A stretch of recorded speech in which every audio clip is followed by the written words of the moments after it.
దేనికైనా సరే చక్కనైనటువంటి ఆలోచన ఉండాలి. ఆలోచన ఉండి దీనికి ఇది వచ్చింది, ఎవరంతటా దీనికి ఇది వచ్చింది, అది ఇలా వచ్చింది అనేటువంటి ఆలోచించాలి. ఇక్కడ అనునాసికం అంటే ముక్కుతో పలికేటువంటి అక్షరాలే అనునాసికలు అంటారు.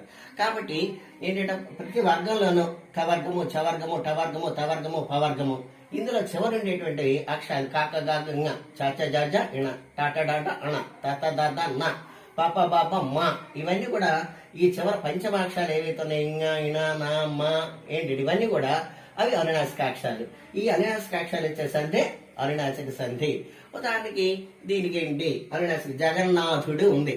జగన్నాథ్ అయితే దీని సూత్రం అసలు ఏంటంటే కచ్చడి తప్పులు ఉంటాయి, దానికి నమలగాని పరం అయితే ఆ వర్గంలో అనునాసికాక్షరం వస్తుంది. కచ్చడి తప్పులకు నమల పరం అయితే ఆ వర్గంలో అనునాసికాక్షరం వస్తుంది. ఇక్కడ కా ఉంది, దానికి నాగాని మాగాని పరం అయితే కాక గాగా ఇంగా వస్తుంది. అలాగే ఇక్కడ